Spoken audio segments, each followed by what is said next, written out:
open mind to like, what could this be? And then just kind of follow the thread. And if it resonates with you and makes sense, then it's like, all right, here we go. Hello, and welcome to the Constance Messmer Podcast. Thank you so much for tuning in.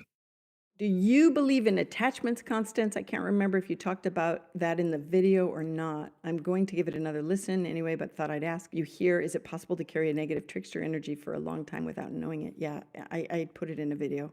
I did. Yes, you can. What about seeing trickster energy in other people? Is that a thing? Yes, it is. Thanks for your help with these questions. What's the worst thing they can do to you? Well, they can get you thinking that their thoughts are your thoughts. So yeah, the best thing is to recognize when you're having negative experiences or being compounded with negative thoughts and how you need to get help for that. So I'm not a therapist or, psychiatric professional. So you have to differentiate between traumas that are stirring up and or just spiritual kind of warfare, and then what's your next best step. So yeah, there are attachments. I've pulled them off of people, and then there are people that need then therapy to just really work at dissolving and recovery. And so just I think taking the time to journal and figure out like, all right, what needs to be done here, and asking for strength and prayers and understanding. What can I do about this negative thing, this negative mindset, this bad thing's always happening to me? That can't be my life path. Help me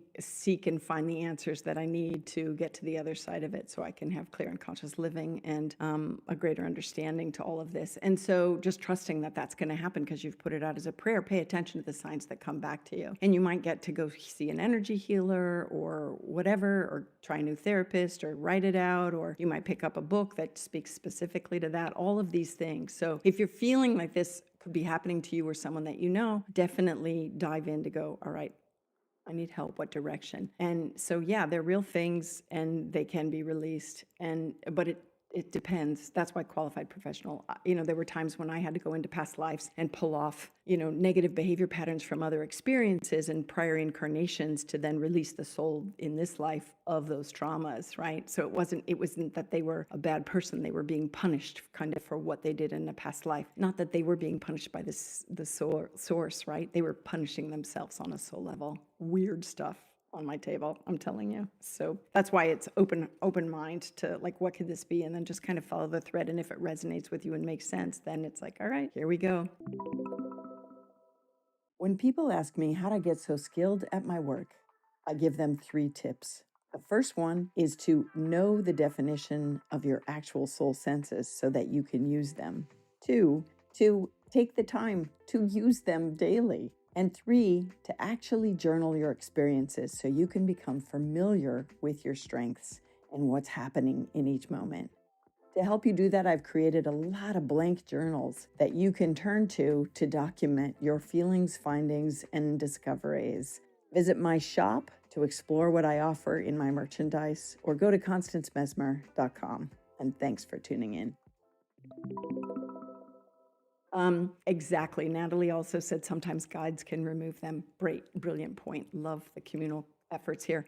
Yeah, you can definitely I'd lay down or sit in your quiet time and say, can this be released? How can I release this? And ask, do I need help with releasing this? Do I need, can you take it guides? Can you take it angels? I've definitely called angelic realm in on clearing things and Christ consciousness in to help clear attachments off people, because sometimes it's just beyond my energy movement and conversations with the person on my treatment table. I have to call in higher light. And thank you, Natalie, for reminding me of that. I think I actually put that in a video about calling in, and this angel of grace showed up. Hey, Constance Messmer here. I just want to do a shout out of big thanks to all the members. I am so grateful. And all the people dropping in and giving little donations here and there and super thanks and all that stuff. I really appreciate you. You members and you people contributing and subscribers are what helped me bring this content to everyone, really. They both contribute to the cost of production, and I am definitely grateful for that. This stuff is not cheap to put out. Oh my God. Oh my God. So every little bit helps. And I am filled with gratitude that you're stepping up. I am not necessarily a joiner, not usually, but there are environmental issues and other organizations that I do belong to and I contribute to because I like to see them persevere.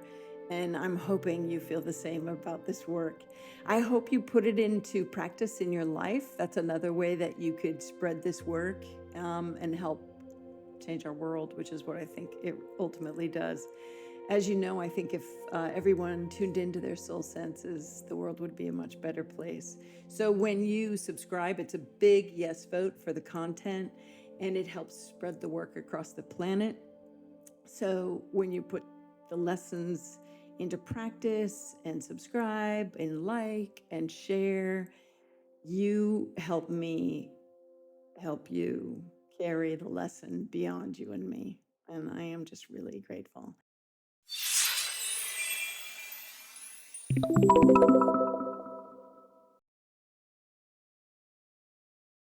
Legally speaking, this podcast is presented solely for educational and entertainment purposes. It is not intended as a substitute for medical diagnosis, treatment, or the advice of a physician, psychotherapist, or other qualified professional. You should not use this information to diagnose or treat a health problem or condition. Always check with your doctor. Thank you.